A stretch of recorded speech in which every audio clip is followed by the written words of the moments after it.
Assalamualaikum warahmatullahi wabarakatuh. Kami dari SMA Negeri 3 Solok Selatan kelas 10-5 kedatangan kami ingin mencari informasi tentang sejarah Rumah Gadang atau 12 Foto Pasukuan Melayu Kampung Alam.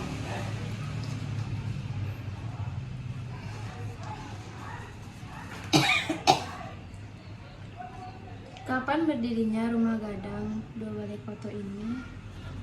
Oh, yang baru atau yang lama? Yang sekarang yang berada. Yang lama. Hah? Yang awal waktu zaman Belanda. Menjelang Belanda masuk sudah ada Rumah Gadang ini. Tapi dikarenakan ada sesuatu, maka Rumah Gadang itu terbakar, maka didirikanlah Rumah Gadang yang sekarang pada tahun 1941. Mengapa didirikan Rumah Gadang? Karena Rumah Gadang adalah pada zaman dahulunya adalah tempat berkumpulnya beberapa keluarga. Karena pada dahulu kalanya rumah-rumah kecil, rumah-rumah batu seperti saat ini tidak ada, yang ada hanya Rumah Gadang. Fungsi Rumah Gadang didirikan ini apa? Fungsinya adalah untuk sementara tempat tinggal, juga untuk diadakannya beberapa acara, misalnya acara baik dan buruk, kematian, pesta, atau untuk kerapatan adat. Apakah ada perselisihan saat didirikannya Rumah Gadang ini? Tentu juga ada, karena setiap kita ada yang merasa benar dan ada juga yang merasa kekurangan. Tapi karena persatuan masih kuat dan kokoh, maka perselisihan itu bisa dilalui dengan persatuan oleh masyarakat. Apakah ada yang menghuni Rumah Gadang saat ini? Jika ada, itu siapa? Kalau saat ini rumah gadang tidak ada yang menghuni, tapi pagi hari dibuka, sore ditutup kembali dan dibersihkan setiap hari. Siapa yang membersihkan yang membuka? Kaum yang berada tinggal di sekelilingnya. Baiklah, di sini saya akan melanjutkan pertanyaan-pertanyaan yang sudah ditanyakan oleh teman saya. Kami pernah mendengar bahwasanya di rumah gadang ini memiliki buaya putih dan cingkul. Sejak kapan buaya putih ini muncul? Buaya putih ini sebetulnya adalah pengiring waktu zaman dahulunya. Putih Intan Juri turun dari Pagaruyung, pergi merantau yang datang ke daerah Durian Taruang ini, diiringi oleh buaya putih sebagai untuk menemaninya nanti manakala ada bahaya di perjalanan. Apakah keberadaan buaya putih benar adanya atau mitos belaka? Dibilang mitos juga enggak, tapi setiap ada kemalangan atau pesta diadakan di rumah gadang, biasanya buaya putih ini naik ke atas dari lubuk ulang-aling, menandakan dia naik ke atas hari hujan lebat karena untuk dia berenang naik ke atas. Dan lagi masih ada saksi mata orang melihatnya bahwa dia sudah naik ke atas. Apakah orang itu seorang ilmuwan atau ilmu hitam? Buaya putih ini konon kabarnya berasal dulu memang dari manusia. Tapi mengenai ilmu hitam putihnya enggak, karena buaya kan binatang bukan manusia, jadi tidak ada ilmu hitam dan ilmu putihnya. Fungsi buaya putih bagi keseluruhan? Fungsi buaya putih bagi keseluruhan menandakan bahwa rumah gadang ini ada yang menjaganya, dan sebagai penjaga, apa namanya, bukan penjaga ya, penyelamat bagi orang yang, dan juga bisa dipertolong, bisa kita minta tolong untuk orang yang kena musibah, misalnya hanyut batang air atau tenggelam atau yang lain-lainnya. Ketika buaya putih naik ke rumah gadang dan mendalam, apa yang harus diberikan? Setiap buaya putih naik, maka diberi makan. Makannya nasi kuning sama telur,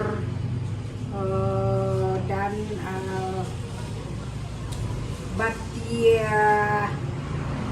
bati barandang bahasa Minangnya. Kami pernah melihat bahwasanya di rumah gadang ada wali yang nggak pakai telinga atau gimana? Kalau kualinya tidak pakai telinga, pada zaman dahulunya kalau raja dan bukti meninggal dunia, maka dia dimandikan dengan air yang ditampung pada kuali yang tanpa telinga. Karena dahulunya sewaktu raja meninggal, dia sakit, berpesan kepada anaknya bahwa dia mandikan di laut yang tak berombak. Jadi ibaratnya kanca yang tak punya telinga itu laut yang tak berombak. Waktu sepeninggalan raja meninggal, apakah dibuat kuda-kuda atau kuda-kuda dari kain kafan? Apakah itu benar? Kalau raja meninggal dibikin kuda-kuda, dan di dalamnya diiringi dengan rabana, indang, kesenian tradisional, namanya usung-usung. Berarti buah putih ini bisa dibilang fakta dan hanya dilihat oleh beberapa orang saja. Benar. Mungkin sampai di situ tentang materi buah putih yang kami cari informasi ke Ibu. Baiklah, saya akan melanjutkan pertanyaan dari teman saya. Selain buaya putih, kami juga mendengar bahwasannya rumah gadang memiliki cingko.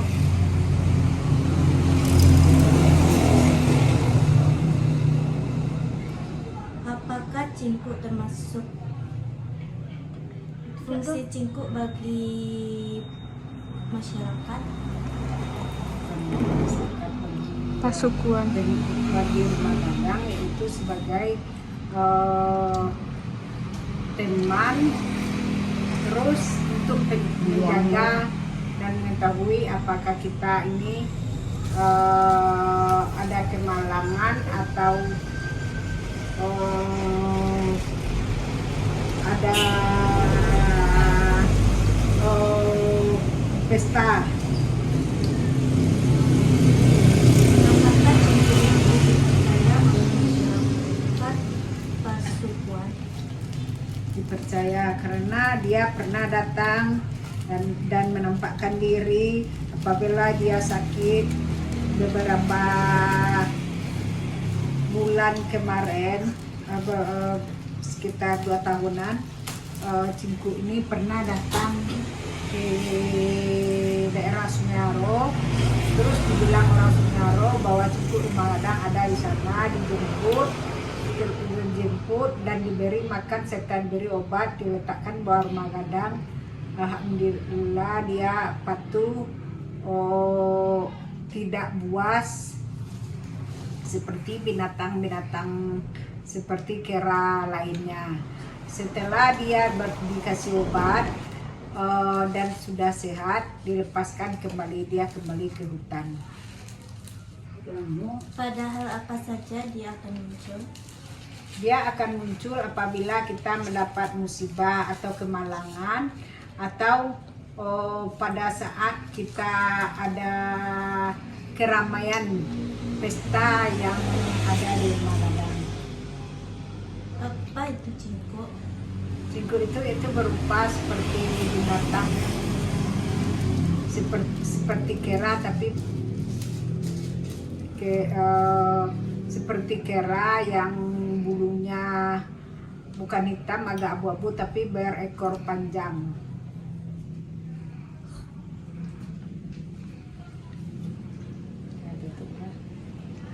Baiklah, terima kasih kepada Ibu Haja Anita Roza yang telah memberikan informasi tentang sejarah rumah gadang, buaya putih, dan cingko kepada kami.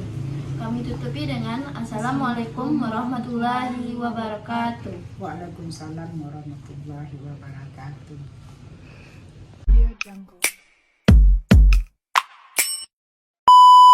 Ya. Oh, itu jatuh macan.